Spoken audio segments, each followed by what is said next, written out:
일상생활에서 누구나 겪을 수 있는 질병의 원인과 증상 그리고 예방법을 알아보는 건강 365 시간입니다. 네, 오늘은 어떤 내용을 다룰지 오늘의 주제 화면을 통해 만나보겠습니다.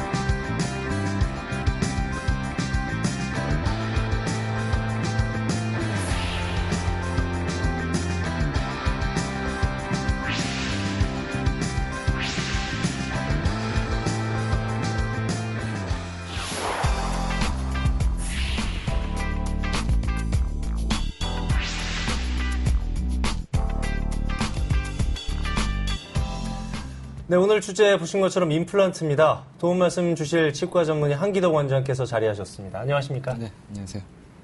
자, 임플란트 하면은 이제 일반인들은 인공치아 이 정도로 알고 있는데 임플란트에 대한 정확한 정의부터 좀 설명을 부탁드리겠습니다.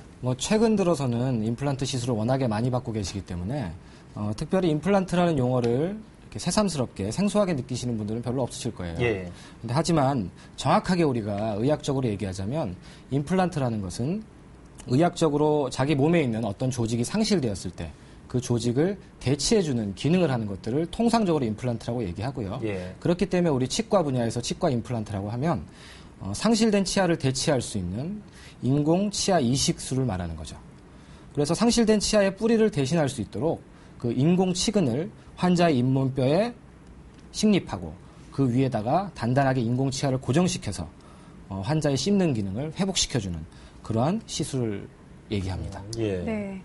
원장님, 근데 이런 임플란트 외에도 다른 인공치아 시술도 있다고 알고 있거든요. 인공치아 시술의 종류는 어떤 것이 있고 또 각각의 특징이 어떤 것이 있는지도 좀 설명 부탁드리겠습니다. 네, 되게 이제 치아가 없을 때 치아가 이제 하나만 없을 수도 있겠고 아니면 뭐 2개 이상이 없을 수도 있겠고 경우에 따라서는 내가 왼쪽 치아가 다 없다거나 오른쪽 치아가 다 없다거나 아니면 양쪽의 치아가 다 없다거나 예. 이런 경우에 따라서 여러 가지 술식을 시행할 수가 있는데요.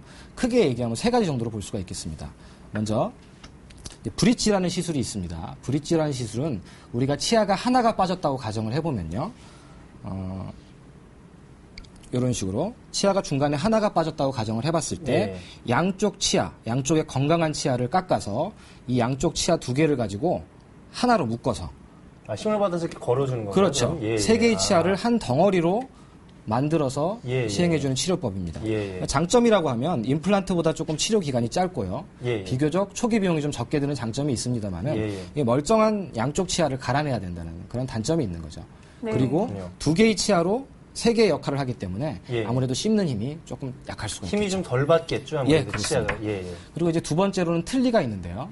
틀니는 이제 1-2개의 치아가 없을 때 틀니를 하는 건 아니고요. 굉장히 이제 노인분들의 경우에 있어서 양쪽으로 치아가 굉장히 많이 없거나 아니면 전체적으로 치아가 없을 때 틀니를 하게 되는데 부분적으로 치아가 없을 때 사용하는 방법은 부분 틀니를 사용할 수가 있겠고 전체적으로 이가 없을 때는 전체 틀니를 사용할 수가 있겠어요. 근데 부분 틀니는 일반적으로 우리가 치아와 남아있는 잇몸을 지지를 해서 그걸 가지고 만들어주는 건데 되게 씹는 힘이 일반 자연치에 비해서 한 30에서 40% 그리고 전체적으로 치아가 하나도 없는 경우에 틀니를 했을 경우에는 씹는 힘이 일반적으로 한 자연치에 비해서 10에서 20% 정도라고 알려져 있습니다. 그래서 굉장히 좀 불편함이 많은 술식이죠.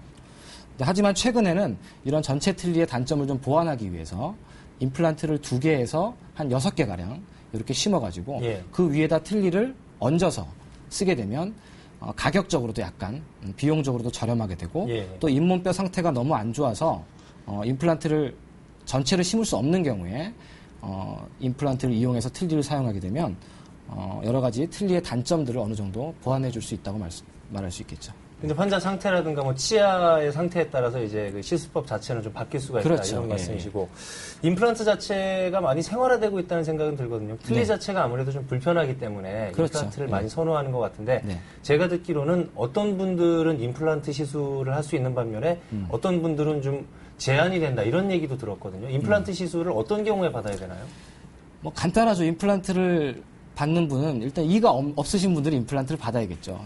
특히 젊으신 환자분 같은 경우에는 충치가 굉장히 심하거나 아니면 어떤 사고로 인해서 이를 뺄 수밖에 없는 상황에 임플란트를 하게 되겠지만 대다수의 임플란트 환자들을 보면 대개는 노인, 60세 이상의 환자분들이 많습니다. 네. 대개 2010년 국민 구강건강실태조사에 따르면 65세 이상 노인의 절반 이상 그리고 65세에서 74세 노인들의 80% 이상이 충치 질환을 치주 질환을 갖고 있다고 합니다. 네. 그렇기 때문에 노인들은 이가 안 좋으면 식사를 제대로 못하면 소화장애가 올 수가 있고 네. 소화장애가 오면 또 영양 섭취가 균형적으로 이루어질 수가 없기 때문에 예. 삶의 질이 굉장히 떨어지게 되죠. 그렇기 때문에 노인분들은 반드시 건강한 이를 우리가 회복시켜주는 게 중요하다고 할 수 있겠습니다. 예. 네, 말씀해주신 것처럼 65세에서 74세 노인분들이 아무래도 이런 치주 관리가 필요하실 텐데 임플란트는 그래서 대부분 어르신들이 또 시술을 받고 있는 걸로 알고 있거든요. 그런데 많은 분들이 걱정을 하시는 게 노인분들은 골다공증을 좀 앓고 계시는 경우도 있어서 얼핏 듣기로는 연관이 있어서 좀 하면 안 된다 이런 얘기도 있는데 실제로는 어떤가요? 충분히 일리가 있는 우리 노인분들 입장에서는 일리가 있는 얘기죠.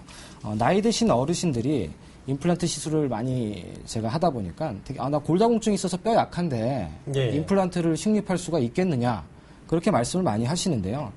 뭐 결론적으로 얘기하자면 골다공증이 있으신 분들도 임플란트 시술을 하는데 크게 문제는 없습니다. 예, 그렇군요. 예. 그래서 골다공증이 있는 환자에 있어서 임플란트를 식립했을 때 여러 가지 우리가 치유 속도라든지 예. 임플란트 시술의 예후가 일반 환자들이랑 크게 차이를 보이지 않았고요. 예. 여러 가지 논문에서도 봤을 때 성공률에 큰 차이가 없다고 되어 있습니다. 예. 그리고 또 중요한 것은 골다공증 자체가 임플란트 식립을 방해하는 건 아니고요. 예. 골다공증을 가지고 계신 분들이 약을 드시는 게 있는데요. 그 약 중에 예전에 이제 썼던 약의 일부 성분이 약간 그 임플란트의 골류착을 방해한다는 그런 보고가 있었는데 네. 최근에는 그런 약들은 거의 사용되지 않는 추세고요. 혹시나 그런 약을 드시더라도 임플란트 시술 전에 그 약만 좀 다른 종류로 바꿔주신다면 대부분의 경우에 임플란트 시술을 할 수 있다고 볼 수 있습니다. 그리고 그 외에도 어르신들은 또 당뇨라든지 혈압이라든지 심장 안 좋으신 분들도 있고 신장도 안 좋으시고 종합병원이시잖아요. 그렇죠. 평균 수명이 늘어나면서 예. 그러신 분들은 반드시 자기의 병력을 숨기지 말고 예. 담당 치과의사에게 꼭 그 병력을 알려서 저희가 또 그런 병력과 관계된 담당 메디칼 의사분들이랑 이런 상의를 통해서 안전한 시술을 할 수 있도록 꼭 자신의 병력을 알려주는 게 꼭 중요하다고 볼 수 있겠죠. 네. 그렇죠. 뭐 결정을 할 때 골다공증도 마찬가지고 뭐 당뇨라든가 여러 질병 가지신 분들이 이제 주변의 얘기를 들으시고 쉽게 판단을 하시는 그렇죠. 경우가 있는데 네. 방금 말씀하신 것처럼 전문의의 상담을 통해서 네. 자기의 상태를 정확하게 진단을 하고 뭐 안 되는 부분들은 뭐 약물적인 부분들도 있고 시술적인 그렇죠. 부분들도 있고 네. 여러 가지 방법이 있으니까 충분히 가능하다는 그런 말씀이셨습니다. 제가 알기로는 그 임플란트 자체가 비싼 만큼 그 값어치를 한다. 뭐 써보신 분들은 이렇게 말씀을 하시더라고요. 틀니처럼 이제 뭐 닦거나 교체하지 않아도 되고 반영구적으로 쓰일 수 있다고 하는데 이게 사실인가요? 임플란트가 이제 상대적으로 굉장히 고가의 시술이죠. 예. 뭐 예전에 뭐 우스갯소리로 뭐 나 입안에 중형차 한 대 끼고 예. 있다 이렇게 말씀하시는 네. 분들도 있는데요. 환자의 입장에서는 당연히 고가의 비용을 지불하기 때문에 임플란트를 한번 시술 받으면 아주 오래도록 평생 쓰고 싶어하는 게 당연한 바람일 거고요. 예. 시술을 하는 저희들 입장에서도 한번 시술한 임플란트를 20-30년 후에 저희가 이제 체크를 했을 때도 아주 건강하게 쓰고 있으면 저희는 아주 행복감을 느낄 수 있겠죠. 예. 근데 이제 환자분들 중에서 임플란트가 인공치아니까 충치도 안 생기고 단단하니까 무조건 영구적이지 않느냐 이렇게 말씀하시는데 그것은 정말 전적으로 환자분들의 관리와 어떻게 처음에 전문가한테 시술을 받았느냐에 따라서 굉장히 많이 좌우된다고 할 수 있습니다. 예. 그래서 막상 임플란트 시술 받으실 때는 저 임플란트 받으려고 담배도 끊고요. 예. 요즘 뭐 운동도 하고 몸 관리 잘하고 있습니다. 이렇게 말씀하셔도 임플란트 시술을 다 끝나고 나중에 한 몇 달 후에 체크를 해보면 담배도 피시고 사후 관리가 안 되는 거죠. 그렇죠. 그러니까. 그래서 예. 수루에 정기적으로 치과에 오셔서 엑스레이도 찍어서 임플란트 상태를 보고 임플란트 주위에 청소도 좀 해주고 예. 혹시 뭐 어떤 아주 미세한 문제점들이 발생하면 그때그때 예. 치료를 해야지 계속 관리도 안 하고 치과도 안 오시고 하다가 나중에 임플란트에 문제가 생겨서 왔을 때는 탈이 나는 경우가 많이 있죠.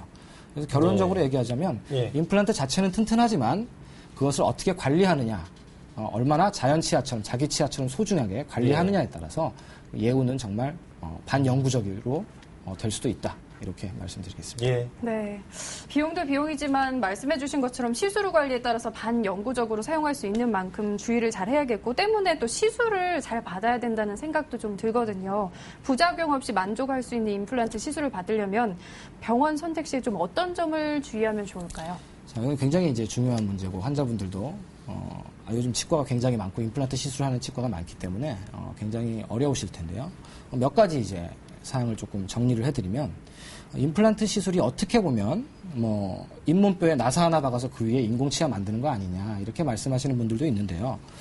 임플란트 시술은 생각보다 굉장히 복잡하고 어려운 시술입니다. 예. 우선 임플란트 환자분들 중에서 노인 환자분들이 많기 때문에 반드시 환자의 건강 상태를 체크해야 되고 잇몸뼈가 임플란트를 시술하는데 적절한지 아니면 부가적인 뼈 이식이 필요하진 않은지 그리고 어떤 케이스에서는 임플란트가 또 최선이 아니거든요. 예. 이제 그런 거를 치료 결과를 미리 생각하고 철저한 계획하에 시술을 해야 되는데 이런 것을 좌우하는 것은 그 의사의 숙련도라든지 얼마나 그 분야에 대해서 전문적으로 알고 있느냐 이런 걸 반드시 체크를 해야 될 거고 다음으로는 임플란트를 끝났는데 치과에서 뭐 오라 그러지도 않고 제대로 관리를 안 해주는 경우 예. 대개 임플란트는 시술 후에 반드시 6개월, 늦어도 1년에 한 번씩은 정기적으로 체크를 해줘야 되거든요. 예. 네. 그래서 이제 초기에 문제가 발생했을 때 우리가 적절한 치료를 통해서 해결을 해줄 수가 있는데 환자분들에게 임플란트 관리법에 대해서 설명을 좀 잘 안 해주거나 이렇게 정기적으로 리콜 체크 약속을 안 잡아주거나 이렇게 이런 거에 환자들의 수루 관리에 소홀하는 병원이라면 그 병원은 좀 선택을 안 하시는 것이 좋고요. 예. 네. 또 한 가지는 이제 최근 언론 보도에서도 좀 많이 나왔던 문제인데요. 이제 뭐 유통기한이 지난 임플란트를 사용한다더라, 뭐 중국산 저가 임플란트를 사용한다더라, 또는 뭐 최근에 뭐 발암 물질이 함유된 제품을 썼다는 뉴스도 있었고요. 네. 그렇기 때문에 이런 것들은 단지 임플란트를 결정하는 데 있어서 가격만을 우선시 결정하실 때 여기시면 안 되시고요. 이런 여러 가지 사실들, 정말 믿을 만한 치과고, 오랫도록 이 한 자리에서 오래도록 하고 있느냐. 또 어떤 경우에는 이제 임플란트를 심었는데 나중에 가보니까 문제가 생겨서 가보니까 그 병원이 없어져 있는 그런 경우도 주위에 많고. 황당한데요. 예. 예. 또 이제 담당 의사가 임플란트 심어준 담당 의사가 있는데 막상 체크하러 갈 때는 아무런 환자에게 설명도 안 해주고 의사는 바뀌었고 문제가 생겼는데 내가 한 거 아니니까 난 책임 못 지겠다. 예, 이런 환자분들 곤란하죠. 입장에서는 굉장히 곤란하죠. 예. 그래서 그런 여러 가지 문제들을 굉장히 면밀하게 좀 살펴보시고 결정하시는 게 좋습니다. 꼼꼼하게 좀 봐야 되겠다. 꼼꼼하게 봐야 됩니다. 네. 그렇군요. 시술 방법이 또 이쯤 되면 궁금하거든요. 어떤 단계를 거쳐서 시술이 이루어지고 또 치유 기간 자체가 어느 정도인지 그 부분도 좀 짚어주실까요? 네, 이제 우리가 보시면 예.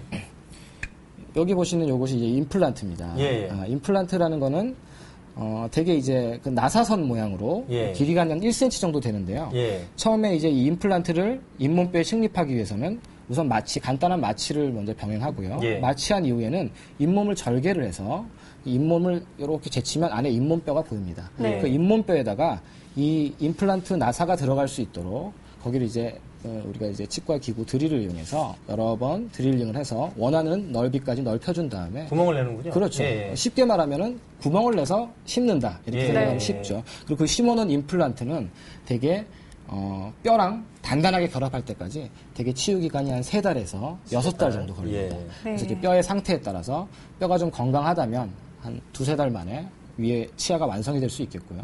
그렇지 않고 뭐 부가적인 치조골 이식술이나 뼈가 좀 약하다거나 조금 뭐 씹는 힘이 상대적으로 강하다거나 이러면 저희가 6개월에서 길게는 한 7-8개월까지 기다리기도 하죠. 그리고 뭐 임플란트를 식립하기 어려운 부위가 또 있습니다. 네. 굉장히 뭐 잇몸뼈가 많이 흡수돼서 그런 경우에는 먼저 뼈 이식을 선행적으로 해놓고 단단한 기반을 다진 다음에 기다렸다가 그 이후에 임플란트 시술을 하기도 하죠. 네. 그래서 최소 이제 임플란트를 하러 오신다면 그래도 이제 뭐 3개월, 6개월, 1년 정도 걸린다고 볼 수 있는데 길게는 그 시간 동안 뭐 계속 오는 건 아니고요. 처음에 임플란트를 받으시고 이제 임플란트 시술이 처음에 올 때 수술을 하시고 이제 그 이후에는 좀 기다렸다가 나중에 한 몇 달 이후에 다시 오셔가지고 한 3-4번 정도의 과정을 거친 다음에 인공치아가 완성되게 되는 것이죠. 그렇죠. 네. 비용도 비용이지만은 이거 참 시간 자체도 좀 걸리고 그렇죠. 여러 가지 신경 써야 될 부분들이 많다는 생각이 듭니다.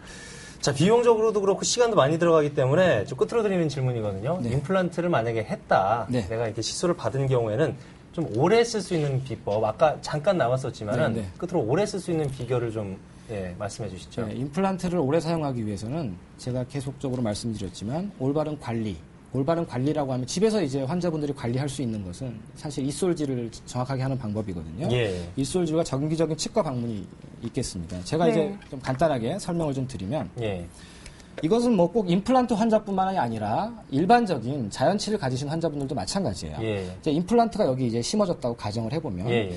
임플란트가 이렇게 치아가 보이고 밑에 잇몸이 보이지 않습니까? 예. 그 사이에 칫솔을 위치시켜서 이렇게 양쪽으로 진동을 주듯이 예. 한 10번 정도 진동을 주신 후에 예. 쓸어내리고 또 요 부위로 가서 한 10번 정도 진동을 준 후에 쓸어내리고 이러면 이제 잇몸 사이사이에 있는 껴있는 이물질들이 다 빠져나오는 효과도 있고 잇몸을 마사지해주는 효과도 있기 때문에 예. 임플란트 관리하는데 굉장히 좋고요. 그렇군요. 이렇게 닦는다 그래도 사실은 치아와 치아 사이에 껴있는 음식물은 제거가 되지가 않습니다. 예. 이제 그런 경우에는 시중에서 쉽게 구할 수 있는 솔같이 생긴 치간 칫솔을 가지고 이랑 이 사이를 청소를 해주는 거죠. 아, 치간 칫솔을 이용해서. 네. 예. 굉장히 중요합니다. 예. 실질적으로 저도 이제 입솔질을 할 때 제가 굉장히 오래 열심히 이를 닦았다고 생각하고 치간 칫솔을 넣어보면 또 음식물 찌꺼기가 나오거든요. 그렇군요. 그래서 이거를 간과하기 때문에 되게 치주 질환이나 임플란트 같은 것도 유지가 잘 안 되기 때문에 이 치간 칫솔을 꼭 부가적으로 사용해 주시는 것이 굉장히 잇몸 건강에 도움이 많이 된다는 그렇죠. 네. 네, 지금까지 임플란트는 무엇이고 임플란트 시술 과정에 대해서 좀 자세히 알아봤습니다. 도움 말씀에 치과 전문의 한기덕 원장이셨습니다. 오늘 말씀 고맙습니다. 네, 감사합니다.